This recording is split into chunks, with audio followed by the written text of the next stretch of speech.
कभी हार मत मानो। क्या पता कामयाबी आपकी एक और कोशिश का इंतजार कर रही हो। जी हाँ प्यारे विद्यार्थियों, आप सभी जानते हैं कोशिश करने वालों की कभी हार नहीं होती और आप सभी को भी अपनी बोर्ड की परीक्षा के लिए कोशिश करनी है, लगातार अभ्यास करना है ताकि आप सभी अपनी मंजिल को प्राप्त कर सकें, अच्छे अंकों से पास हो सके। मेरी भाषा हिंदी भाषा परिवार में आप सभी प्यारे विद्यार्थियों का एक बार फिर से स्वागत है। आज के इस वीडियो में हम करने वाले हैं व्यवहारिक व्याकरण के कुछ महत्वपूर्ण प्रश्नों का अभ्यास। आप सभी जानते हैं व्यवहारिक व्याकरण हमारी कुल 16 अंक के लिए आने वाली है, जिसके अंतर्गत आपको 4 टॉपिक मिलेंगे, 4 प्रकरण मिलेंगे। रचना के आधार पर वाक्य के भेद, पद परिचय, वाच्य परिवर्तन और रस। आइए बिना देरी किए अभ्यास करते हैं कुछ महत्वपूर्ण प्रश्नों का। सबसे पहला प्रश्न रचना के आधार पर वाक्य के भेद से है। आइए पहला प्रश्न देखते हैं। कुछ भी सीखना हो तो स्कूल जाना जरूरी नहीं। रचना के आधार पर वाक्य का भेद लिखिए। आप सभी जानते हैं रचना के आधार पर वाक्य के हमारे 3 मुख्य भेद हैं, सरल वाक्य, मिश्र वाक्य, संयुक्त वाक्य। आपको पहचान करनी है ये हमारा दिया गया वाक्य किस प्रकार का है। कुछ भी सीखना हो तो स्कूल जाना जरूरी नहीं। यह हमारा सरल वाक्य है क्योंकि एक साधारण बात कही गई है, एक ही उद्देश्य, एक ही विधेय के साथ। कुछ भी सीखना हो तो स्कूल जाना जरूरी नहीं। यहाँ पर 2 उपवाक्य आप नहीं देख पा रहे हैं क्योंकि 2 उपवाक्य अगर स्वतंत्र होते हैं तो संयुक्त वाक्य बन जाता है। 2 उपवाक्य में एक प्रधान उपवाक्य होता है और दूसरा आश्रित उपवाक्य होता है तो हमारा मिश्र वाक्य बन जाता है। तो इसका सही विकल्प कौन सा है? सरल वाक्य। संयुक्त वाक्य नहीं होगा, मिश्र वाक्य नहीं होगा और प्रधान वाक्य तो होता ही नहीं है। ये वैसे ही हमारा ऑप्शन गलत हो जाता है। आइए दूसरा प्रश्न देखते हैं। उनको पूरा पूरा विश्वास था कि ठाकुर साहब मेंबर बन जाएंगे। आश्रित उपवाक्य छांटकर भेद भी लिखिए। आप सभी जानते हैं ये हमारा मिश्र वाक्य है क्योंकि मिश्र वाक्य में एक प्रधान उपवाक्य होता है और दूसरा आश्रित उपवाक्य होता है। आगे आपने पढ़ा है आश्रित उपवाक्य के भी मुख्य रूप से 3 भेद होते हैं, संज्ञा उपवाक्य, विशेषण उपवाक्य और क्रिया विशेषण उपवाक्य। सबसे पहले आपको पहचान करनी है आश्रित उपवाक्य कौन सा है। आइए देखते हैं। उनको पूरा विश्वास था, ये हमारा प्रधान उपवाक्य है, स्वतंत्र उपवाक्य है और की सहायता से हमने जोड़ दिया है ठाकुर साहब मेंबर बन जाएंगे। तो ठाकुर साहब मेंबर बन जाएंगे ये हमारा आश्रित उपवाक्य है और जो बात हमारे प्रधान उपवाक्य में पूरी नहीं कही गई है वही बात आश्रित उपवाक्य में पूरी कही गई है। उनको पूरा पूरा विश्वास था। क्या विश्वास था? ये बात हमारी आश्रित उपवाक्य में बताई गई है कि ठाकुर साहब मेंबर बन जाएंगे। तो ठाकुर साहब मेंबर बन जाएंगे ये हमारा क्या होगा? आश्रित उपवाक्य। और किस प्रकार का है? संज्ञा उपवाक्य है। तो कौन सा सही विकल्प होगा? ग भाग। ठाकुर साहब मेंबर बन जाएंगे, संज्ञा उपवाक्य। क भाग में उनको पूरा विश्वास था, ये हमारा प्रधान उपवाक्य है जो कि गलत है। ठाकुर साहब मेंबर बन जाएंगे ये विशेषण उपवाक्य नहीं है क्योंकि यहाँ किसी की विशेषता नहीं बताई जा रही बल्कि बात को बताया जा रहा है। प्यारे विद्यार्थियों, आपको विकल्प के माध्यम से कंफ्यूज करने की पूरी कोशिश की जाएगी। आप यहाँ पर देख सकते हैं संज्ञा उपवाक्य के 2 उदाहरण दिए गए हैं, लेकिन यहाँ पर आश्रित उपवाक्य की भी पहचान करनी है। तो सबसे पहले हमने देखा ठाकुर साहब मेंबर बन जाएंगे, ये हमारा क्या है? आश्रित उपवाक्य। और किस प्रकार का है? संज्ञा उपवाक्य। आइए आगे बढ़ते हैं। अगला हमारा प्रश्न है, जेब से चाकू निकालकर दोनों खीरों के सिर काटे, संयुक्त वाक्य में बदलिए। ये हमारा साधारण वाक्य है, इसकी सहायता से हमें संयुक्त वाक्य बनाना है, यानी 2 बातों को हमें 2 उपवाक्यों की सहायता से जोड़ना है। जेब से चाकू निकालकर ये हमारा एक उपवाक्य हो सकता है। दोनों खीरों के सिर काटे, इसको हम दूसरे उपवाक्य में कह सकते हैं। आइए विकल्प भी देख लेते हैं। जैसे ही जेब से चाकू निकाला वैसे ही दोनों खीरों के सिर काट दिए, ये हमारा मिश्र वाक्य हो जाता है। जेब से चाकू निकालने के बाद दोनों खीरों के सिर काट दिए, ये साधारण वाक्य है, संयुक्त वाक्य नहीं है। जेब से चाकू निकालकर दोनों खीरों के सिर काट दिए, ये भी साधारण वाक्य है। जेब से चाकू निकाला और दोनों खीरों के सिर काटे, ये हमारा क्या होगा? संयुक्त वाक्य होगा। 2 उपवाक्य बनाए गए हैं। जेब से चाकू निकाला एक उपवाक्य है, दोनों खीरों के सिर काटे ये हमारा दूसरा उपवाक्य है और की सहायता से जोड़ दिया है, इसलिए ख भाग सही है, संयुक्त वाक्य है। अगला हमारा प्रश्न है, सूर्य उदित हुआ और चारों ओर प्रकाश फैल गया, मिश्र वाक्य में बदलिए। सबसे पहले तो ये हमारा संयुक्त वाक्य दिया गया है और की सहायता से जुड़ा हुआ है। हमें इसको मिश्र वाक्य में बदलना है, यानी एक वाक्य को प्रधान उपवाक्य बनाना है और दूसरे वाक्य को उस पर आश्रित दिखाना है। आइए विकल्प देखते हैं। सूर्य के उदित होने के बाद चारों ओर प्रकाश फैल गया, तो ये तो हमारा मिश्र वाक्य नहीं है, साधारण वाक्य है। सूर्य के उदित होने पर चारों ओर प्रकाश फैल गया, ये भी हमारा साधारण वाक्य है। जैसे ही सूर्य उदित हुआ वैसे ही चारों ओर प्रकाश फैल गया, ये हमारा क्या है, मिश्र वाक्य है। इसको हमने आश्रित उपवाक्य और प्रधान उपवाक्य में जोड़ दिया है। सूर्य उदित होते ही चारों ओर प्रकाश फैल गया, ये भी हमारा मिश्र वाक्य नहीं है। तो सही विकल्प कौन सा है, ग भाग। आइए अगला प्रश्न देखते हैं जो कि हमारे वाच्य परिवर्तन से है।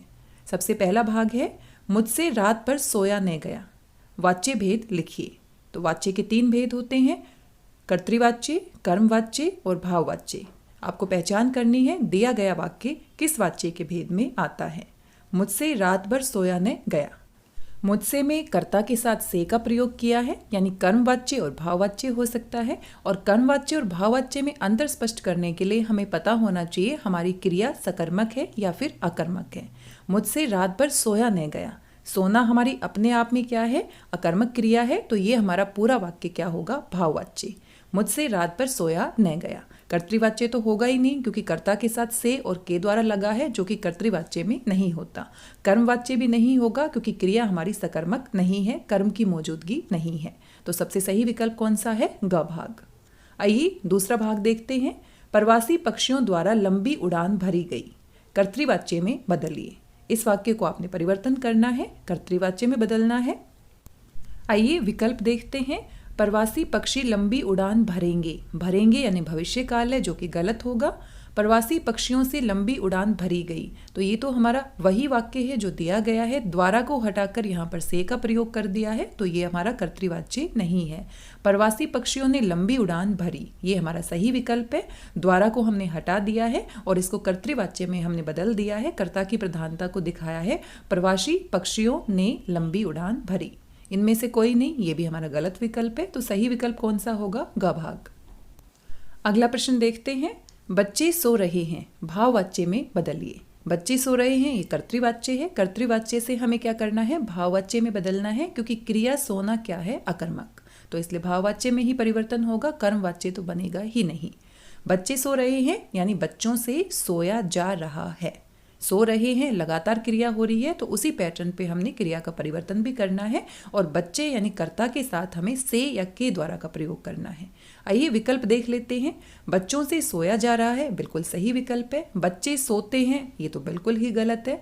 बच्चों द्वारा सोया जाता है, तो सोया जाता है, और यहाँ पर क्रिया क्या है, सो रहे हैं, इसलिए बच्चों द्वारा सोया जाता है। इस विकल्प में हमें कंफ्यूजन हो सकता है, लेकिन हमें अपनी क्रिया को ध्यान से देखना है। बच्चे सो रहे हैं, तो सबसे सही विकल्प कौन सा होगा, बच्चों से सोया जा रहा है। ग भाग गलत होगा, क भाग इसका सही विकल्प है। बच्चे सोएंगे ये भी हमारा गलत विकल्प है। प्यारे विद्यार्थियों, आपने देखा विकल्प को सही तरीके से पढ़ना और बड़े ध्यान से हमें चुनाव करना है, क्योंकि थोड़ी सी असावधानी से हमारा उत्तर गलत हो सकता है। आइए अगला प्रश्न देखते हैं। जादूगर ने जादू का खेल दिखाया, कर्मवाच्य में बदलिए। जादूगर ने जादू का खेल दिखाया, ये हमारा कर्तृवाच्य है, और ये हमारी क्रिया यहाँ पर क्या है, खेल दिखाना सकर्मक क्रिया है, तो कर्मवाच्य में ही परिवर्तन होगा। आइए देखते हैं कैसे परिवर्तन किया गया है। जादूगर से जादू का खेल दिखाया जाता है, जादूगर द्वारा जादू का खेल दिखाया गया, जादूगर से जादू का खेल दिखाया जाएगा, जादूगर जादू का खेल दिखाएगा। प्यारे बच्चों, देखा आपने कितने पास पास विकल्प दिए गए हैं। लगता है सारे ही सही हैं, लेकिन हमें पूरा ध्यान से देखना है, अपने पूरे वाक्य को पहचानना है। पहले जादूगर ने जादू का खेल दिखाया, यानी क्रिया पूरी हो चुकी है, दिखाया, तो उसको भी हमें ध्यान रखना है। काल का भी हमें विशेष रूप से ध्यान रखना होगा। जादूगर से जादू का खेल दिखाया जाता है, ये गलत है। अगर हमारा वाक्य कुछ इस प्रकार से दिया जाता, जादूगर जादू का खेल दिखाता है, दिखाता है, तब हमारा ये विकल्प सही होता, लेकिन अभी ये विकल्प क्या है, गलत है।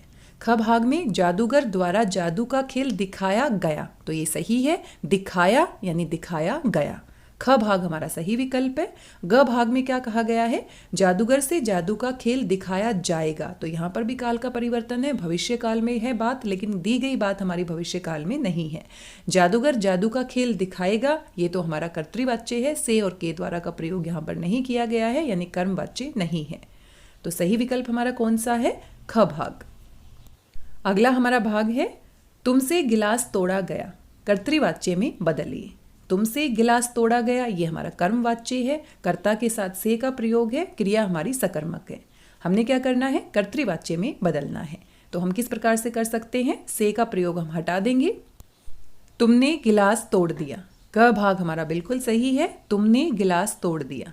ख भाग देखते हैं, तुम्हारे द्वारा गिलास तोड़ा गया, ये तो से को हटाकर द्वारा का प्रयोग कर दिया, तो ये भी हमारा क्या है, कर्मवाच्य है। तुम गिलास तोड़ोगे, काल ही परिवर्तित कर दिया गया है, और ये हमारा क्या है, तोड़ोगे भविष्य काल, जो कि गलत होगा। इनमें से कोई नहीं, तो ये भी हमारा गलत विकल्प है। सबसे सही विकल्प कौन सा होगा, तुमने गिलास तोड़ दिया, तोड़ा गया, तोड़ दिया। अगला प्रश्न हमारा पद परिचय से है। आइए पहला भाग देखते हैं। पहले भाग में आपसे पूछा गया है, सैनिक देश की सीमाओं की रक्षा करते हैं। सीमाओं को रेखांकित किया गया है और इसी का आपको पद परिचय देना है। तो आइए पद परिचय देते हैं।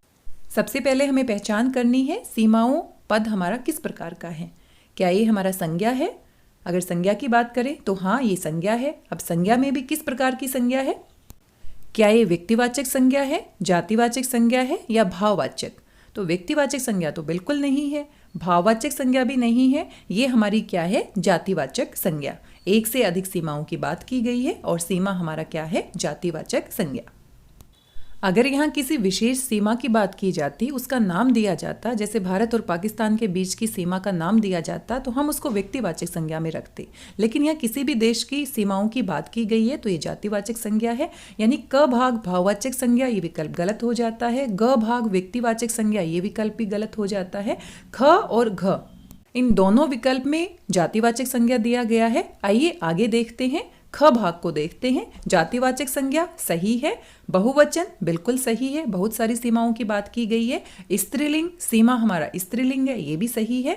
संबंध कारक, देश से संबंध, तो क्या ये हमारा संबंध कारक है? इसकी हमें पहचान करनी है।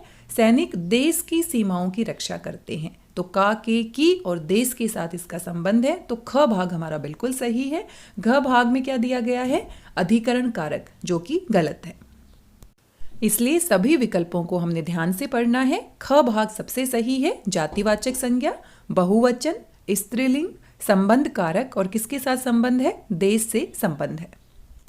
दूसरा भाग है, सरस्वती एक विलुप्त नदी है। विलुप्त के नीचे रेखांकित किया गया है, यानी विलुप्त का हमें पद परिचय देना है। आइए इसकी पहचान करते हैं। क्या ये संज्ञा है? संज्ञा तो नहीं है।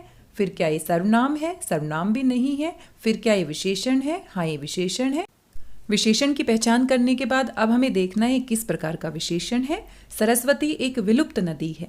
नदी कैसी है? विलुप्त। नदी का गुण यहाँ पर बताया गया है, तो ये हमारा क्या होगा, गुणवाचक विशेषण।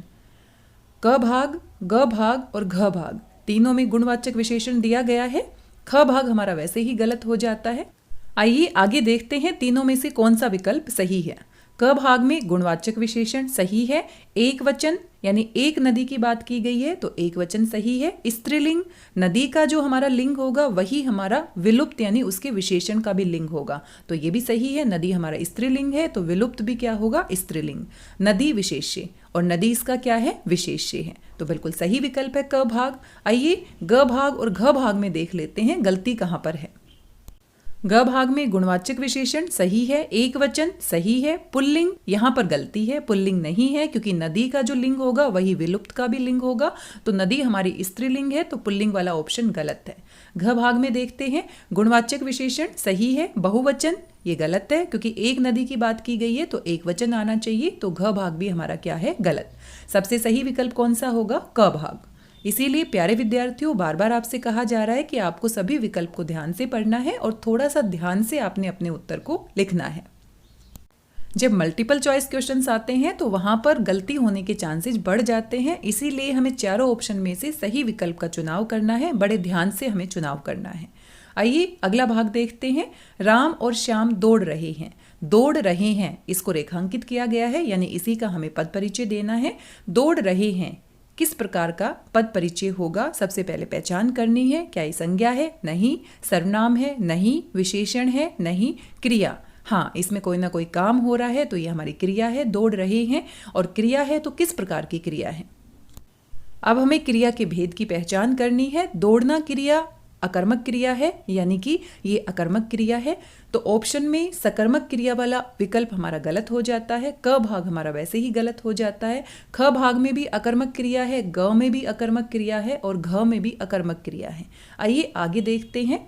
राम और श्याम दौड़ रहे हैं, तो दो व्यक्ति दौड़ रहे हैं, तो यहाँ पर बहुवचन की बात होगी। और राम और श्याम दोनों क्या है? पुल्लिंग है, तो पुल्लिंग की बात की जाएगी। दौड़ रहे हैं वर्तमान काल में क्रिया हो रही है। और साथ में पूरे वाक्य को अगर देखें, वाच्य की पहचान करें तो राम और श्याम दौड़ रहे हैं, ये हमारा क्या है? कर्तृवाच्य। आइए विकल्प देखते हैं। ख भाग में अकर्मक क्रिया सही है, एक वचन गलत है क्योंकि दो व्यक्तियों की बात की गई है, तो बहुवचन में आना चाहिए। ये विकल्प हमारा वैसे ही गलत हो जाता है। ग भाग में अकर्मक क्रिया सही है, बहुवचन सही है, पुल्लिंग सही है, वर्तमान काल सही है, कर्तृवाच्य बिल्कुल सही है, तो ये विकल्प हमारा सही होगा। आइए घ भाग को भी देख लेते हैं, क्या गलती है इसमें। अकर्मक क्रिया सही है, बहुवचन सही है, स्त्रीलिंग ये हमारा गलत है क्योंकि राम और श्याम दोनों क्या है? पुल्लिंग है। इस प्रकार से हमारा सबसे सही विकल्प कौन सा है? ग भाग। अगला हमारा प्रश्न है, धन के बिना कोई नहीं पूछता। के बिना को रेखांकित किया गया है, इसी का हमें पद परिचय देना है। तो धन के बिना, अब के बिना क्या है? क्या ये संज्ञा है? नहीं। क्या ये सर्वनाम होगा? बिल्कुल नहीं। क्या ये विशेषण होगा? बिल्कुल नहीं। क्या ये क्रिया होगी? बिल्कुल नहीं। तो फिर क्या हो सकता है? ये हमारा अव्यय पद होगा। अव्यय या अविकारी पदों में कौन सा प्रकार होगा? क्रिया विशेषण? बिल्कुल नहीं, यहाँ किसी क्रिया की विशेषता नहीं बताई जा रही है। ये हमारा संबंध बोधक, हाँ संबंध बोधक होगा क्योंकि यहाँ पर संबंध बताया जा रहा है। और किस किस के बीच में संबंध बताया जा रहा है? वाक्य से ही आपको पता चल जाता है, धन के बिना, तो धन से यहाँ पर सीधा संबंध है। आइए विकल्प देखते हैं। पहले विकल्प में क्रिया विशेषण बिल्कुल गलत है। ख भाग में अव्यय सही है, संबंध बोधक बिल्कुल सही है, घर से संबंध बताने वाला, तो घर तो यहाँ पर दिया ही नहीं है, तो ये विकल्प ऐसे ही गलत हो जाता है। ग भाग में देखिए, अव्यय ठीक है, संबंध बोधक हाँ ठीक है, पूछना से संबंध बताने वाला नहीं, पूछना से तो कोई संबंध नहीं है, तो ये विकल्प भी हमारा गलत है। और घ भाग में अव्यय, संबंध बोधक, धन से संबंध बताने वाला बिल्कुल सही, धन से संबंध बताने वाला है, यानी घ भाग बिल्कुल सही है, अव्यय है, संबंध बोधक है और धन के साथ संबंध बताने वाला है। अगला भाग है, यह उपहार उसे ही देना। उसे के नीचे रेखांकित किया गया है, इसी का हमें पद परिचय देना है। आइए सबसे पहले पहचान करते हैं, उसे हमारा व्याकरण की दृष्टि से क्या हो सकता है। क्या ये संज्ञा होगा? नहीं। सर्वनाम? हाँ बिल्कुल सही है, ये हमारा सर्वनाम पद होगा। सर्वनाम में भी किस प्रकार का है? ये हमारा पुरुषवाचक, ये भी सही है, पुरुषवाचक होगा। और पुरुषवाचक के भी 3 भेद होते हैं, प्रथम पुरुष, मध्यम पुरुष और अन्य पुरुष। तो उसे हमारा किस में आएगा? यह उपहार उसे ही देना, यानी ना ही यहाँ प्रथम पुरुष की बात की गई है, ना ही यहाँ पर मध्यम पुरुष की बात की गई है। ये हमारा कौन सा होगा? अन्य पुरुष। वचन की बात करें, यह उपहार उसे ही देना, तो एक व्यक्ति की बात की जा रही है, एक वचन होगा। और व्यक्ति के बारे में हम बता नहीं सकते कि स्त्रीलिंग है या पुल्लिंग है, तो ये हम बता नहीं सकते हैं, दोनों ही विकल्प हो सकते हैं। और साथ में कारक की बात करें, यह उपहार उसे ही देना, उसे यहाँ कर्म कारक है, तो सही विकल्प कौन सा होगा? क भाग देखते हैं। सर्वनाम ठीक है, पुरुषवाचक सर्वनाम ठीक है, अन्य पुरुष ये भी ठीक है, एक वचन सही है, पुल्लिंग, पुल्लिंग और स्त्रीलिंग यहाँ पर स्पष्ट नहीं है, तो ये विकल्प सही नहीं होगा। ख भाग में सर्वनाम, पुरुषवाचक, अन्य पुरुष, बहुवचन, बहुवचन नहीं होगा, ये विकल्प भी हमारा गलत हो जाता है। तीसरे में मध्यम पुरुष, यहाँ पर गलती है इसलिए ये गलत है। और घ भाग में सर्वनाम ठीक है, पुरुषवाचक ठीक है, अन्य पुरुष ठीक है, एक वचन सही है, स्त्रीलिंग या पुल्लिंग दोनों में से कोई भी हो सकता है, और कर्म कारक, तो सबसे सही विकल्प होगा घ भाग। अगला हमारा प्रश्न रस से संबंधित है, आइए इसको भी देखते हैं। सबसे पहला भाग है, निम्नलिखित में से कौन सा अवयव रस का अंग नहीं है? तो रस के अंग और रस के भेद में आपको कंफ्यूज नहीं होना है। रस के अवयव या अंग 4 होते हैं और रस के भेद हमारे कुल 11 होते हैं।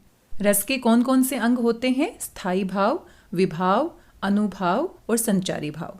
इन चारों के अलावा जो भी भाग दिया गया है वो हमारा गलत होगा। सबसे पहला स्थायी भाव सही है, अस्थायी भाव ये गलत है क्योंकि अस्थायी भाव कोई रस का अंग नहीं होता। विभाव सही है, संचारी भाव सही है, तो गलत विकल्प कौन सा है? ख भाग, क्योंकि अंग नहीं है पूछा है आपसे, अंग है नहीं पूछा, तो ख भाग इसका सही विकल्प है। दूसरा भाग है हास्य रस की उत्पत्ति होती है।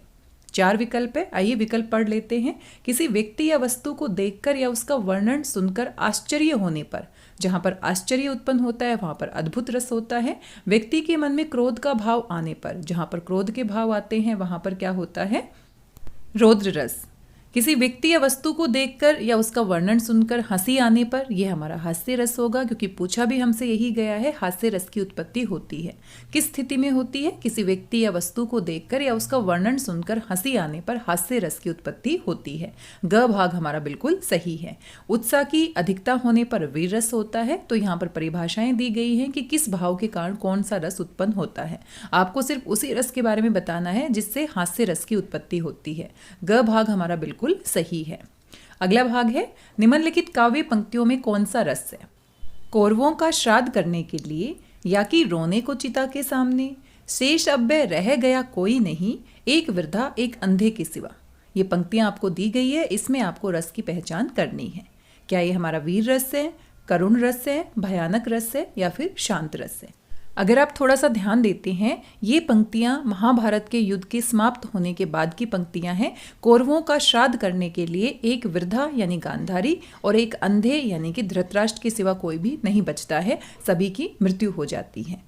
और उस समय दुख प्रकट किया जा रहा है, शोक के भाव यहाँ पर दिखाई दे रहे हैं। और जहाँ पर शोक के भाव होते हैं, दुख के भाव होते हैं, वहाँ पर करुण रस होता है। तो इसका सही विकल्प होगा ख भाग करुण रस। अगला हमारा उदाहरण है चरण कमल बंदो हरिराई, जाकी कृपा पंगु गिरि लंघे, अंधे को सब कुछ दर्शाई।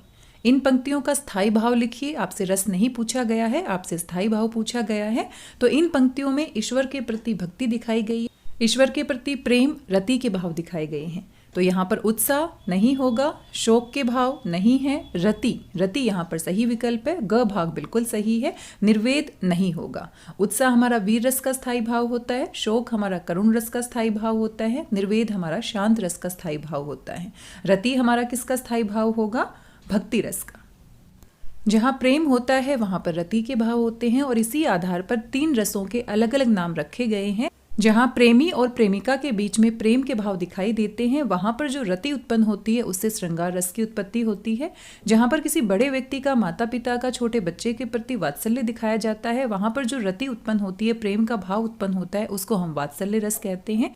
और जहाँ भक्त के ईश्वर के प्रति, भगवान के प्रति प्रेम भाव को दिखाया जाता है, वहाँ पर जो रति भाव होता है उसको हम भक्ति रस के अंतर्गत रखते हैं। तो तीनों ही रस में प्रेम के भाव होते हैं, इसलिए वहाँ पर रति का स्थायी भाव होता है। वैसे तो इन तीनों रसों के स्थायी भाव के नाम अलग अलग बता दिए गए हैं, लेकिन पेपर में अगर ऐसे आ जाते हैं ऑप्शन में जहाँ पर अलग अलग नाम ना देकर रति का भाव होता है, तो रति का भाव हमारा श्रृंगार रस के साथ भी जाएगा, वात्सल्य रस के साथ भी जाएगा और भक्ति रस के साथ भी जाएगा। लेकिन श्रृंगार रस का स्थायी भाव रति है, उसके बाद वात्सल्य रस का स्थायी भाव वत्सल प्रेम मान लिया गया है और भक्ति रस का स्थायी भाव भगवत विषयक प्रेम मान लिया गया है। लेकिन तीनों का ही स्थायी भाव एक ही कैटेगरी से आया है, रति भाव से।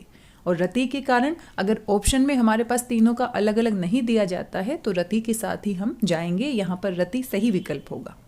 इसलिए प्यारे विद्यार्थियों, जो विकल्प दिए गए हैं, विकल्प में से सबसे सही विकल्प का हमें चुनाव करना है।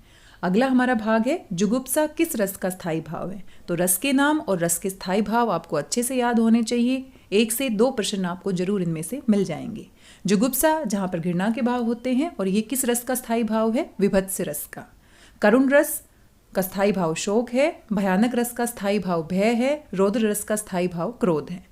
इस प्रकार से आपके प्रश्न पूछे जाएंगे। रस के नाम और उनके स्थायी भाव सभी को याद होने चाहिए। रस के भेद कितने होते हैं और रस के अंग कितने होते हैं, इनमें हमें कंफ्यूज नहीं होना है। और साथ में सभी रस के उदाहरण आपको आने चाहिए, सभी रसों की परिभाषा भी आपको पता होनी चाहिए। सवाल आपसे कहीं से भी पूछा जा सकता है।